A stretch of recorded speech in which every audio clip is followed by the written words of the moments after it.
ಕಾವೇರಿ ತೀರದ ಬಳಿ ಶ್ರವಣ ಅನ್ನೋ ರಾಕ್ಷಸ ಘೋರ ತಪಸ್ಸನ್ನ ಮಾಡಿ ಶಿವನನ್ನ ಒಲಿಸ್ಕೊಂತಾನೆ. ಯಾವುದೇ ಹೆಣ್ಣು ಸೋಗದೆ ಇರುವಂತ ಒಂದು ಗಂಡಿನ ಕೈಯಲ್ಲಿ ನನ್ನ ಸಾವಾಗ್ಲಿ ಅನ್ನೋ ವರವನ್ನ ಪಡೆದು ಭೂಮಿಯ ಮೇಲೆ ಅಟ್ಟಹಾಸವನ್ನ ಮೆರಿತಾನೆ. ಚಿಂತೆಗೀಡಾದ ಮುನಿಗಳು ಈಶ್ವರನ ಮೊರೆ ಹೋಗ್ತಾರೆ. ಮಹಾಶಿವ, ನಿಮ್ಮ ಕಷ್ಟಗಳನ್ನೆಲ್ಲ ನಾನು ಒಂದು ಅವತಾರವನ್ನೆತ್ತಿ ತೀರಿಸ್ತೀನಿ ಅನ್ನೋ ಮಾತು ಕೊಡ್ತಾರೆ. ಒಂದು ಶಿಶುವಾಗಿ ಮಕ್ಕಳಿಲ್ಲದ ಒಂದು ದಂಪತಿಗೆ ಸಿಗ್ತಾರೆ. ಮಹಾದೇವ ಅನ್ನೋ ಹೆಸರು ಕೂಡ ಇಡ್ತಾರೆ. ಚಿಕ್ಕ ವಯಸ್ಸಿನಲ್ಲೇ ಅಭೂತವಾದ ಜ್ಞಾನವನ್ನ ಪಡೆದು ಸನ್ಯಾಸತ್ವವನ್ನ ಸ್ವೀಕಾರ ಮಾಡಿ ಗುರು ದೀಕ್ಷೆಯನ್ನ ಪಡೆದು ಊರಿಂದ ಊರಿಗೆ ಹೋಗಿ ಪವಾಡಗಳನ್ನ ಸೃಷ್ಟಿ ಮಾಡ್ತಾರೆ. ಒಂದು ದಿನ ಶ್ರವಣ ರಾಕ್ಷಸ ಋಷಿ ಮುನಿಗಳನ್ನೆಲ್ಲ ಕಟ್ ಹಾಕಿ ಚಿತ್ರಹಿಂಸೆಯನ್ನ ಕೊಡಬೇಕಾದ್ರೆ ಮಹದೇಶ್ವರ ಸ್ವಾಮಿ ರಕ್ಕಸ ಶ್ರವಣನನ್ನ ಕೊಂದು ಲಿಂಗೈಕ್ಯವಾಗ್ತಾರೆ.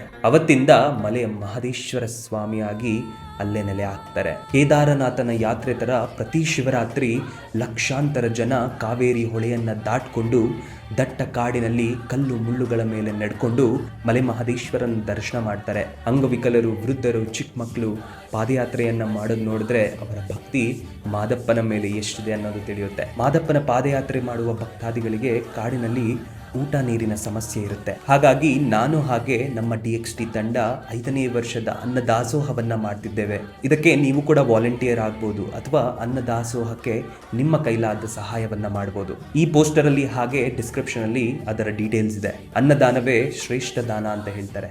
ನೀವು 1 kg ಅಕ್ಕಿ ಕೊಟ್ರೆ ಅಲ್ಲಿ 4 ಜನರ ಹೊಟ್ಟೆ ತುಂಬುತ್ತೆ.